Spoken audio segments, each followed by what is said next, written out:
Alrighty you guys, it's Kristen. Welcome back to my channel.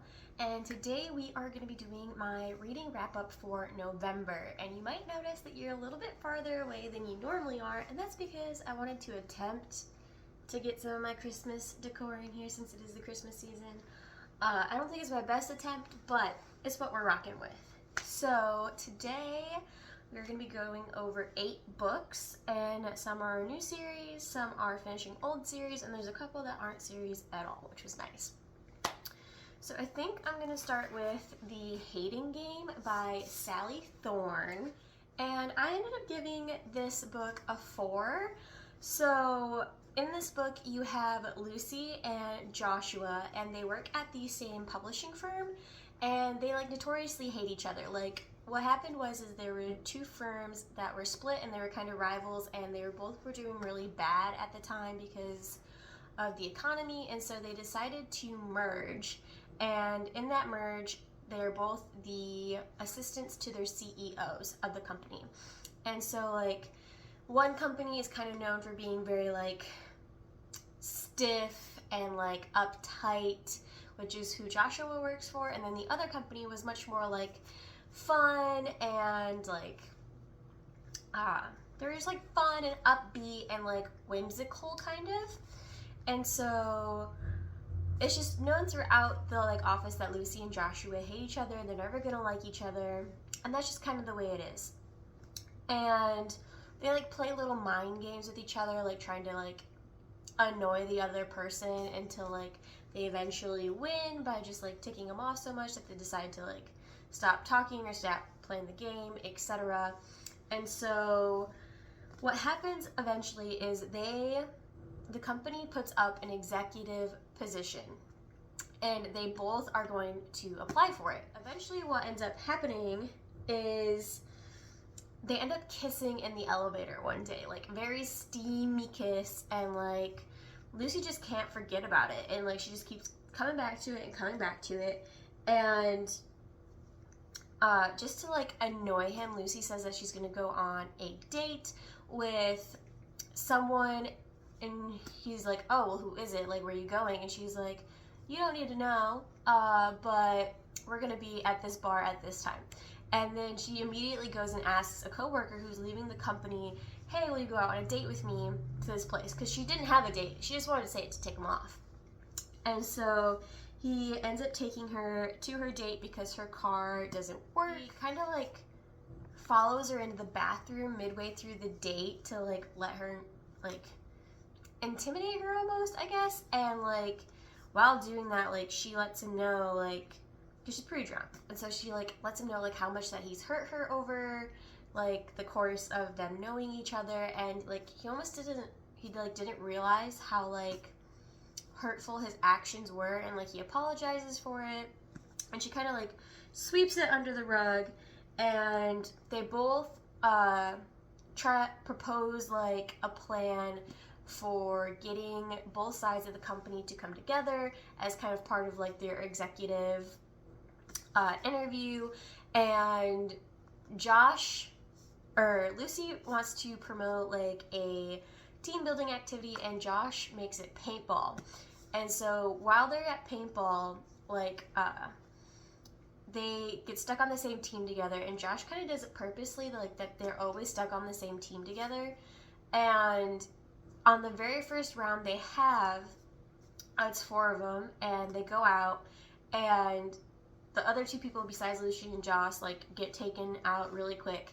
And then Lucy's the last person that's supposed to go for the flag, so she's watching Joshua's back, and she spots someone getting ready to shoot Joshua, and she steps in front of him and just starts firing off, and she gets hit super hard. Nobody had played paintball before, so everyone was very overly excited to play paintball, and she got shot way more times than she should have. And Josh actually ends up swirling her around to protect her, and ends up getting shot too. And nobody expected that to happen, because they obviously thought that they would just leave each other out to dry. And Lucy ends up getting sick really shortly after that. She starts throwing up, and she has a fever, and she's not feeling good. Josh stays with her to make sure that she's okay and that she gets healed, or not better, gets well, like that she gets well and she recovers from being so sick, and he actually has his brother, who is a doctor, come over to take care of her, which is a really big sore point because like Josh was supposed to be a doctor, and then I think he just realized that it wasn't what he wanted to do. He'd rather go into business, and so he left being a doctor, which is like the family profession, and like it's never really been the same with his family ever since he did that. And after that happens, his brother's like, well, you have to bring her to the wedding because I did this. And he's like, fine, I'll bring her to the wedding. And like you kind of get their relationship building between them. And then he ends up taking Lucy to his brother's wedding, and she finds out at the wedding that like his brother's bride is the girl that Josh used to date, and is kind of like the one who broke his heart. And it's kind of like off-putting, and she doesn't realize that. And then like they do end up getting together, and and like she stands up for him in the end to his parents, and like it's just a wholesome little workplace, enemies to lovers, little romance situation. So I thought it was a good book, and that's why I gave it a 4. So next, I finally got to finish the Six of Crows duology with Crooked Kingdom. Oh, this is by Sally Thorne, if I didn't say that. I can't remember if I said it or not. So The Hating Game is by Sally Thorne. But I got to finish Crooked Kingdom by Leigh Bardugo, which is the second book in the Six of Crows duology. And of course I'm going to give this a 5. Who didn't see this coming? Of course I was going to give this a 5. Like, just the found family from the first book carries over to the second book. It's still very cinematic. You have they rescue Ingen, like the Shu are blowing up people, and like they're making people, like, because they're hunting down Grisha, and like they're making these people have wings, so they're more like robots than they are actual Grisha anymore.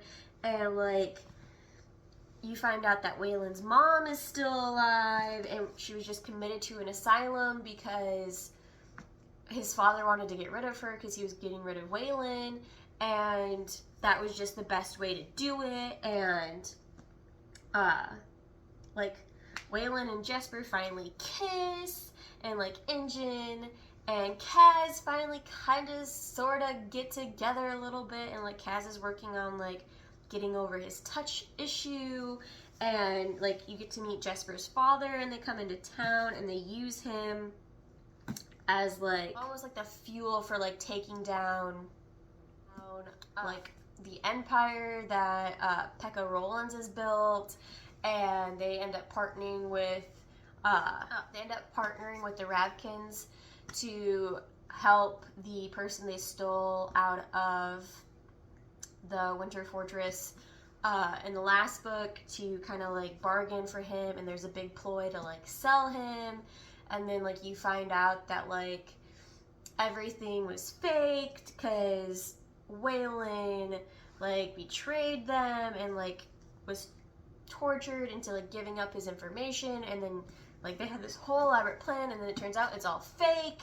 And then they end up taking out Pekka Rollins, and Kaz becomes the new boss of the Dregs. And like there's a lot that happens in this movie. I don't think I could ever give a description to give this justice. And don't mind my red splotchy neck. I was holding Bean, and sometimes her fur makes me itchy, so sorry if I'm itching. But there is not enough time to describe everything that happens in this book. There just isn't in the world if I want to make this video reasonably timed. So I recommend reading this series. This series, both books are 5 stars, cinematic gold in my opinion. Highly recommend. If there's one series that you take out of all of the books I read this year, this is the series to take. So, love it. So the next book I'm going to talk about is The Wicked Remain by Laura Pohl, and this is the second book and the last book in the Grimrose Girls series. And I'm only giving this one a 3.5. I think this one started out like really super slow, where like it was just them dealing with the same problem, trying to figure out what the curses mean, how they're all connected. And like it's just stating, oh, time's passing by, nothing's happening. Time's passing by, nothing's happening. And like there's some other plot points that get sprinkled in there, but like in my opinion, it was super slow. Like I really didn't care about the first half of the book. The last half of the book is when things actually started to get interesting, and like you find out that like Freddie's gonna move to America, which obviously him and Ella have already kind of established their relationship at this point. And Yuki's trying to push everybody away because she's dealing with her own powers and her dealings of being imperfect, like not being perfect. And Nani's dealing with her stuff, and Rory is also dealing with her stuff. And you end up finding out that Nani's dad had severe lung cancer, and that he's been in a hospital this whole time. And Rory ends up in a coma after they find, because the girls realize that something is tied to the school itself, and that's why everything keeps repeating. Like there's something in the magic that relates to the school and the books. Like there's a third part to it. And they end up finding these hearts of all the girls that have always died. And Yuki eats her heart, and she ends up realizing like what her past lives have been, and it's just been her dying over and over and over again, while her stepmom watches her die or is the reason that she dies. And you end up realizing that this whole curse is because Yuki's stepmom brought her out of the books. She has magical powers, and she brought her out of like the actual fairy tale book. And there's other magic users who don't like that, because that's not how magic is supposed to work, according to them. And so they put a curse on her that she has to relive through the deaths of her daughter that she never should have had, until she learns that it was better to not have had her at all, and that she was wrong. And she hasn't come to this conclusion yet, and that's why all these girls keep dying, because they all are a part of that curse. And so you go through finding out that, and like it was fine. I gave it a 3.5. Honestly, I probably wouldn't recommend it to anybody, just because like while the first book's good, this book kind of stinks, and you gotta finish the duology, you know? Just so that you see how it ends. So I only give it a 3.5. Not my personal favorite cup of tea. Next, we'll do The Hunting Party by Lucy Foley. So I think this is the last of the like murder mysteries that she wrote. I ended up giving this a 4. And mostly the only reason why I'm giving it a 4 is because of the end. So you end up getting, it's 1, 2, 3, 4, 5, 6, 7, 8. So it's 8 friends that have been friends for a very long time, and they always do something for New Year's Eve. And this year, yeah, okay, so Emma is Mark's wife, and she's kind of seen as the outsider of the group because she didn't go to Oxford with them. And so she just kind of like married into the friend group. And so she's always been kind of seen as like this outsider in the friend group. And it's her year to plan the expedition. So they end up going to this remote hunting lodge in the middle of Scotland. And like there's no Wi-Fi, like there's hardly any signal. And someone ends up being murdered. And you're kind of going, you start the book off knowing that someone gets murdered, but then you go back in time to kind of see like the set plan, like Emma planning it, and then like kind of going throughout, and you get a new person's point of view each chapter, going throughout the time that leads up to someone being dead. And you kind of also get the in-between flashbacks of like back to the present of like what they're trying to do now. And like all of these friends are kind of hoity-toity, like rich people. And I love how one of the characters has the same name as me, just a little FYI, so that was fun.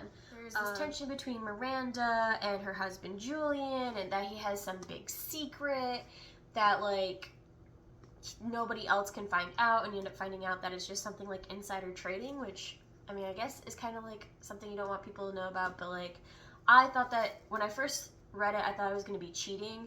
And then like you kind of see like the issues between Katie and Miranda and how they're not really good friends anymore, and how Emma is becoming more friends with Miranda, but Miranda doesn't really like Emma. She's just kind of like a replacement for Katie, and Mark has always had a big crush on Miranda, and like they just kind of treat each other like crap. And Mark has an issue with Julian that we don't really find out, and then like Miranda and Julian, in addition to like the insider trading, just they're not having a good time together. Like they're not happy with each other. And so everything kind of culminates into them kind of going back, and like Miranda talks about how like she had a stalker when she was an undergrad at Oxford, and Emma's like, oh my gosh, that's so crazy. Comes out about a party because they're doing like truth or dare, and it comes out that like Emma had a stalker, and it comes out that like Miranda slept with someone else that was at the party, or like that's in the friend group. And then like you end up finding out that like after Mark and her get into a big argument, because like Mark almost kind of gropes her while they're playing like Twister, and she gets super upset about it, and she like goes to the bathroom, and Mark is like, I know Julian's secret. And Miranda's like, I don't want to know anything about it, like just trying to deny it because she thinks it's the insider trading issue. And then you end up finding out that because Miranda catches Katie and Julian having sex in the... So yeah, this one gets a little spicy. This one gets a little spicy too, not gonna lie. But you end up finding out that like Julian and Katie have been cheating on her with each other, and Katie's pregnant, and Julian tries to blame it all on Katie, which I absolutely hate. Like, you can't even man up to your own decision that you were unhappy with your wife, and you're gonna try and make it sound like Katie seduced you. Like, okay, whatever. But like, and then you end up finding out that like one of the people that works there like is running cocaine for the boss, which he already knew about. And after Miranda has found out that Katie and Julian have been sleeping with each other and that Katie's pregnant, she goes off into like the wilderness, and she goes to talk to Emma because that's the only person she has left, and she notices this box in Emma's room, and she like is like, oh, I used to have a puzzle box just like this, and she ends up opening up the puzzle box, and all the things that all the things that Miranda has been like missing throughout the years because her stalker took them, Emma owns. And you end up finding out that Emma was the original stalker from their Oxford days, because she randomly met Miranda freshman week, and when they went back, or like their freshman like interviews, and when they came back freshman week, Miranda had no recollection of who Emma was. And you end up finding out that she was like the stalker for Emma, or not Emma. Emma was the stalker for Miranda, and then like she ended up getting closer to Mark just so that she could like weasel her way into the friend group. And like Miranda freaks out and is like, oh my god, like you're crazy. And Emma's actually the one that ends up killing Miranda. And then she's like, if Miranda would have never found out about Julian and Katie, none of this would have happened. So then she tries to kill Julian and Katie, and it's insane. They're like, the first like half of the book is kind of like whatever, it's just them being hoity-toity rich people and like douchebags to each other. But like the last half of the book gets really interesting, and it's really like interconnected and interwoven. So that's why I ended up giving this a 4-star. And then the last book that isn't a part of a series is The Writing Retreat by Julia Bartz, and I'm only giving this one a 3.5 as well. So the main premise of this book was Alex is a writer. She hasn't been able to write in a year because her and her best friend Ren kind of had a falling out, and we don't know what the falling out is, but she hasn't been able to write since then. And her writer friend Ursula hears from their favorite author who had this retreat going on that both Ren and Alex put in pieces for, and neither of them got selected, that there is a spot open at the retreat now. And Alex and Ren, she submitted pieces for both of them, and they both ended up getting selected to go on this writing retreat, which is like super crazy exclusive with like their favorite author. And so they go to that author's house. It's like in the middle of nowhere, no cell phone signal, no Wi-Fi, and they're told they have to write a new book in a month. They have like set page times or like set page limits that they have to meet every night, and they all have like little group meetings to talk about their books, etc., etc., etc. And while you're there, you find out kind of that the reason why Ren, and this book gets really spicy too, just to like forewarn you that this book also gets really spicy. But like you find out that the reason why Ren and Alex had a falling out is because Ren was like leading Alex on almost. Like she would like, when she'd be drunk, she would like slip into like Alex's bed, and then it slowly like started moving on in terms of intimacy, in terms of what Ren was doing to Alex, until eventually like they kind of slept with each other, and then Ren completely like just dropped Alex and was like, I'm not gay, this is ridiculous, you have feelings for me and I don't have feelings for you. And when Alex went to like confront Ren about it at a party one time, she was really close to a set of stairs, and she fell down the stairs and like sliced open her hand on a broken wine bottle, and you end up finding out that like Alex actually kind of purposely pushed her a little bit, and like didn't like shove her, but like had grabbed her shoulder to keep her from falling, and then like kind of like let go. It was like, screw you. And you go through the process of them writing their books and the weird dreams that Alex is starting to have, and they all end up taking LSD because the author lady puts it in their punch without them knowing about it. And like while they're tripping balls, Poppy, one of the girls who's a writer, is like, there's something not right about here, like she's not who she's pretending to be, I gotta show you the basement. And her and Alex go down to the basement. Alex kind of has a weird little LSD trip and somehow makes it back to her bed, and when they all wake up in the morning, Poppy's gone. And they think it's because she sleptwalked out into the winter outside and like has been wandering around the outside in the freezing cold and snow. And like they end up thinking, oh, well, maybe she's not dead, maybe she got captured, or like they wouldn't put it past the author lady to like make it angsty by like kidnapping her and hiding her, or like making it seem like she was dead to the advantage of to get them to write a better book. And so they kind of operate off that premise, and they end up finding a secret door that they can't get into, but then they think that there's access through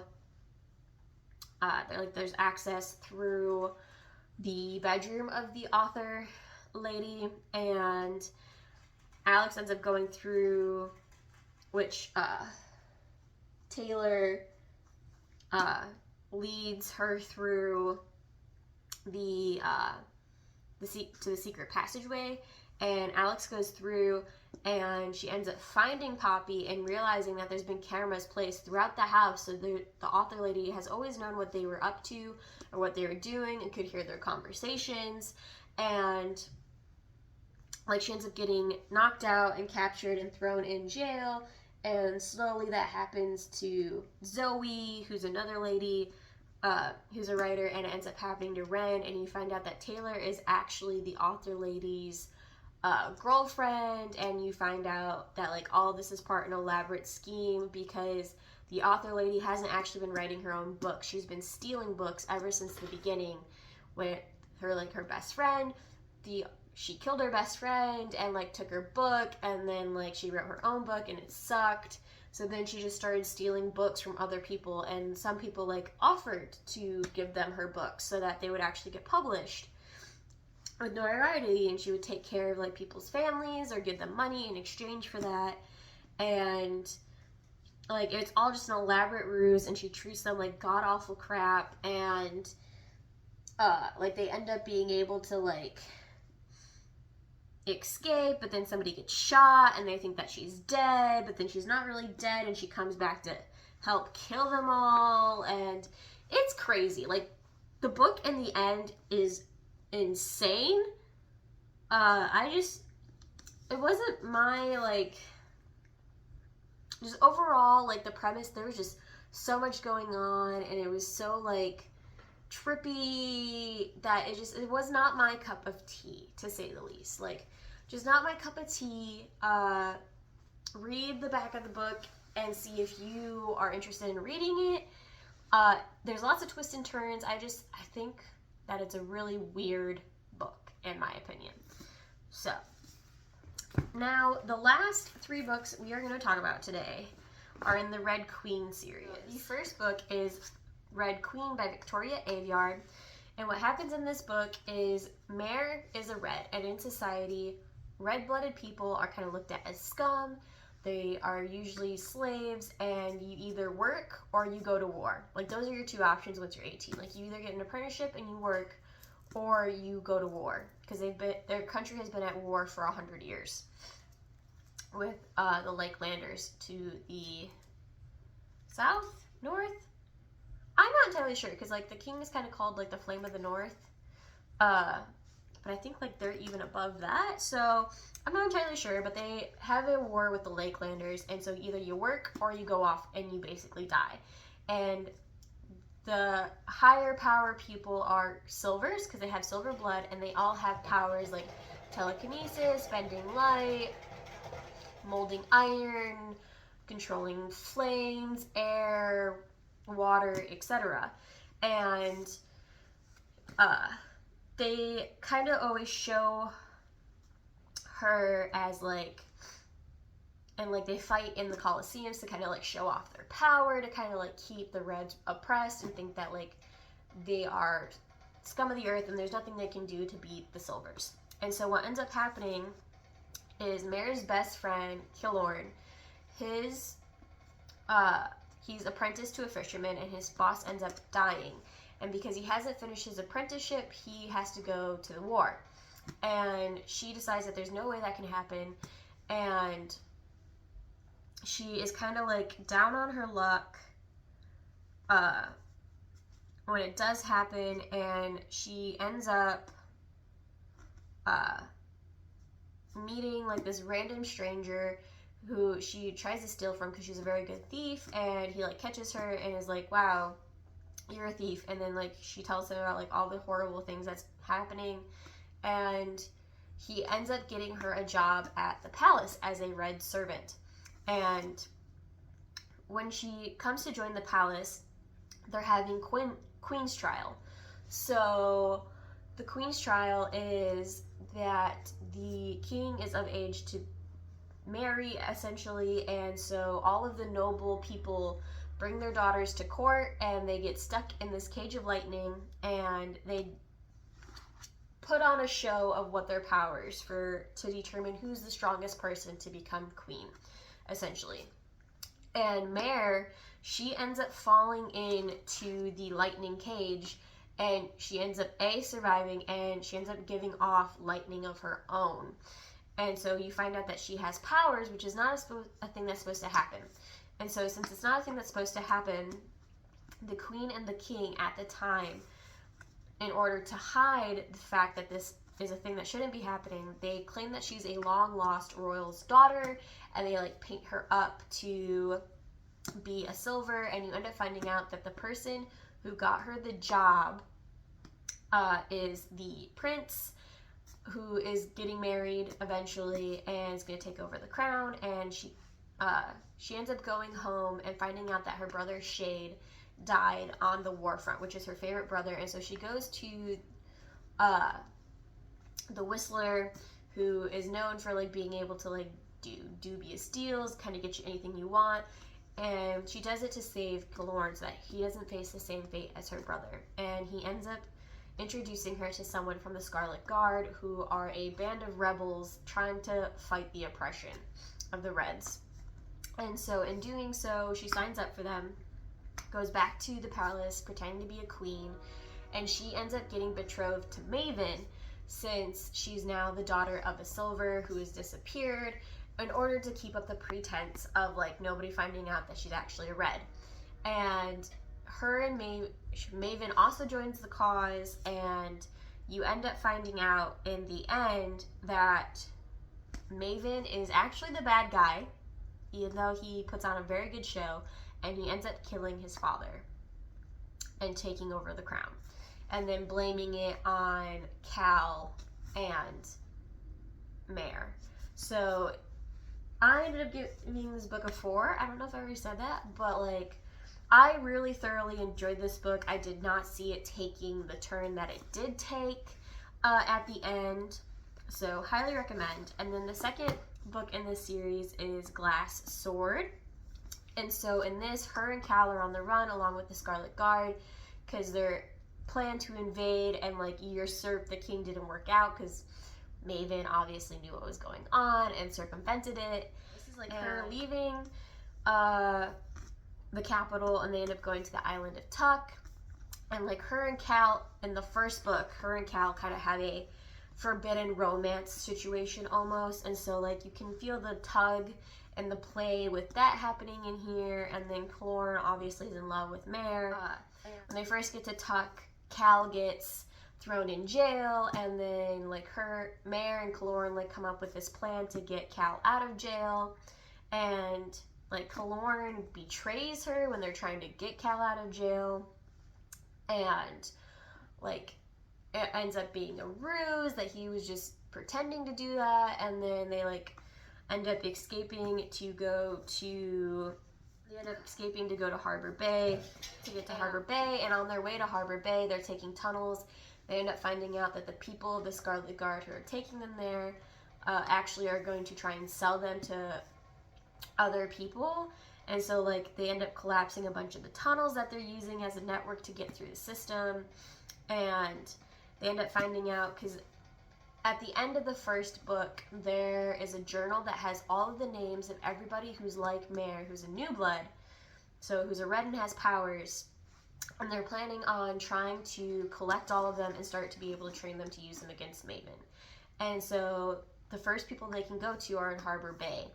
And they end up getting there, and Maven's already kind of one step ahead, and he's actually killed one of the people and like just strung him up in courtyards, and they use it to try and capture Mare, and he ends up branding her and like pretty much almost killing her with this lightning device. And then the book just kind of follows them going throughout the country trying to collect new bloods. Like Maven's like, I will stop killing people if you just come back to me. Like, I'll stop killing people if you just come back. Because like she's the only thing that his heart wants. And so they end up meeting this seer on one of these expeditions where they go to try and get a new blood, and he can see the future. He can see all the futures, the past, the present, and the ones that end up dying. And he tells them, you need to go to this prison in 4 days' time and release all these prisoners in order to be able to like win the war. And in order to do that, you need to go to this specific location and find this girl. And so they do, and they like capture her, and her name's Cameron, and they capture her and make her fight for their cause. And like they're all training these people in secret, and they end up going to the prison where Cameron escaped, and they end up killing the queen while they're there and releasing all of the prisoners, both Silver and New Blood, that are there, because Maven's been secretly putting Silver people in this jail that oppose him. And so they end up freeing people. They end up killing the queen. However, Mare's brother ends up dying, which Farley, who's the general of the Scarlet Guard that got her into the Scarlet Guard, and her brother ended up having a thing. And like you end up finding out that Farley's pregnant, and they kind of like put the queen on a big display, like her body, they put it on like a display, like, look at what we're gonna like, we're coming for you, look at what we can do. And then after collecting all these people and getting all these people back, the Scarlet Guard and Mare decide that they're gonna go to the Choke and save these kids, because when Mare first was discovered in the first book, the king decided to drop the conscription age to lower, so like 15-year-olds were going off to war now instead of 18-year-olds. And so they go to the choke to try and free the red kids that are in that legion that are basically being sent to just die. And so on their way there, they end up getting intersected by Evangeline, who is a protagonist in this book because Evangeline is the one who's supposed to marry Cal. She's like, that's her whole life has been about, is marrying Cal. And Mare threatens that because her and Cal kind of have a little situation going on. And like, she doesn't like that, and she's just evil and mean. And so she comes back in this book because she's working with Maven, because now she's Maven's betrothed because she wants to be queen. And so they end up stopping their jet and they end up capturing Mare at the end of this book. So I'm also giving this book a 4. It was really good in my opinion. Really good build up. Just overall good book. Alrighty, so the last book that we're going to talk about is The King's Cage, which is the 3rd book in this series. There's only one more book after that, and I'm currently almost done with it at the time of filming this video, which it's a little crazy, not gonna lie. It's also super thick. But in The King's Cage, it picks up after Mare has been captured.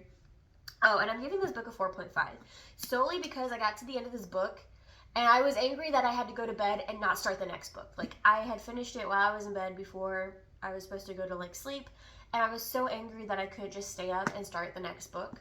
So that's why I'm giving this one a 4.5.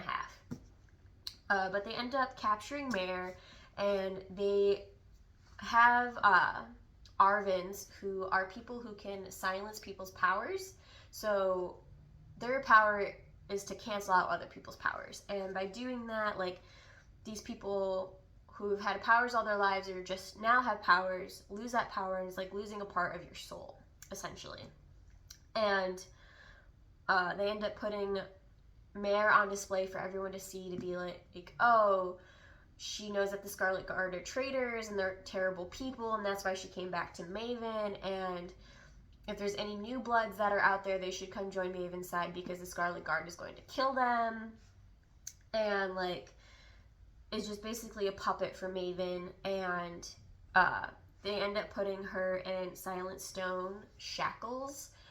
And Silent Stone cancels out your powers, but it also like drains the life force out of these people. And so she just basically becomes like a shell of a human, even though she's super angry on the inside. Like, it becomes hard for her to walk, like hard for her to eat, etc. And they interrogate Mare by using a whisper, like Maven's mom, and making her relive Shade's death and kind of what's going on there. And like, it part of it breaks Mare, just the interrogation itself, part of it breaks her. And based off some of the stuff that happens after that, you almost think that the person who interrogated her is like giving false information, but then you kind of find out that no, Maven is just that terrible and he's willing to lie to get whatever he wants. And those and the things that you're like, oh, well, maybe he just lied about what Mare saw, is Maven just lying to make up whatever he wants to fit his purpose to keep him on the throne. And you end up finding out, like, Nanny tries to save her, which is one of the people that she recruited who can, like, change their face at will. She tries to save her in court and she ends up dying. And you end up finding out that Evangeline is either gay or bi, because she has a mistress, Elaine, who's her friend that you find, like, you get to know in the first book, because she's another one of the noble people training at the palace, that they have been sleeping with each other for like probably years at this point, and you end up actually finding out in the book that I'm reading now that she actually is just completely gay. But have an attempt on Maven's life. Like, some of the houses get together, they try to have a coup and kill Maven, and they're very close to doing that, but they don't end up doing that.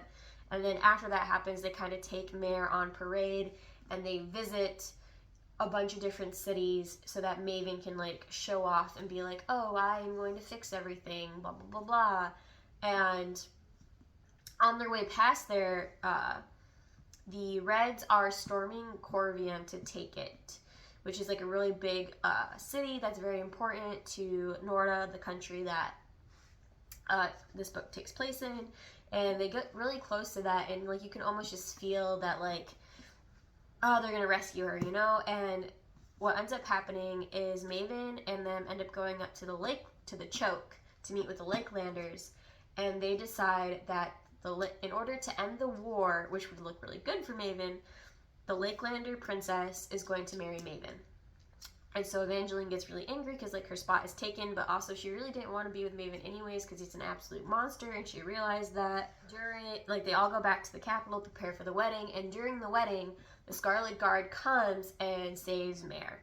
And of course, Maven ends up escaping, but they bring her back to Piedmont, and, like, they kind of start getting closer, and, like, Cal and Mare end up admitting that they love each other, and in Piedmont, she gets to know about more of the operation that's going on, and that there's actually other people that are like her and have the powers called Electricons, because Montfort is a republic outside of the Kingdom of Norda where Silvers and New Bloods and Reds all live cohesively together, and it's kind of like a democratic republic.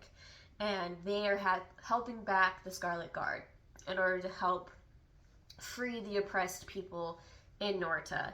And so they have a big base in Piedmont, and so you end up meeting other Electricons, which is what they're called, and they are able to train Mare, which is really cool to see. And they all kind of agree, Montfort, the Scarlet Guard, and then there's some Silver Houses that are willing to back Cal, and they kind of determine that Cal is the best option to put on the throne, and that they're going to support Cal, and they're going to take Maven head on. And they end up doing that when they go to Corvium, and when they end up going to Corvium, and they storm the walls, they take the city, and in doing so, like, after they take Corvium, they all have a big meeting. However, at this point, Evangeline's father has seceded from Norda and has created his own kingdom called the Rift. And that kind of gave Evangeline the sense of power of, like, oh, she can finally, like, be with Elaine. She's a princess in her own right. She isn't going to have to get sold off to the next king. Like, she ends up finding out at this meeting that they are going to put Cal on the throne, but Evangeline has to marry Cal so that they'll get the support from the Rift. And, of course, that kind of blows everything up with Mare, because, like, what girl in her right mind wants to be someone's consort? Like, nobody. So, in this book, the end of it is Mare asks Cal to choose her. She's like, choose me, which I feel like, you know, we all just really want someone to choose us, no matter what the circumstances are at the end of the day for anybody. And that's why we like reading romances. And I actually saw this quote, and it's like, the reason why girls like bad boys so much is because the hero will give you up to save the world, but the bad boy will destroy the world to save you or to keep you. And I was like, you might be onto something there with that quote. Not gonna lie, like, you might be onto something. So I totally get Mare just wanting someone to choose her, and specifically the man she loves to choose her. And then Cal is like, well, you choose me. Like, I've been choosing you, you choose me. And Mare, like, just walks away, essentially, because she's like, I'm not going to be a consort. Like, I'm not going to put another Silver King on the throne for nothing to come out of all of this pain and war that they've been going on through for her people, and just that they've had to endure themselves. So that's the end of this book, and that is all I have for you guys this month in terms of books that I read in November. What did you guys read? Have you read these books as well? What's your favorite book that I read this month, and what kind of, are you inspired to read these books or not? Do you think my opinions on them are correct? Let me know in the comments below. I am super excited for my December books, which you guys obviously know about if you watched my December TBR, which you should go watch. Came out last Saturday. But that is all I have for you guys. I hope you're enjoying your December so far, and I will see you in the next one. Bye!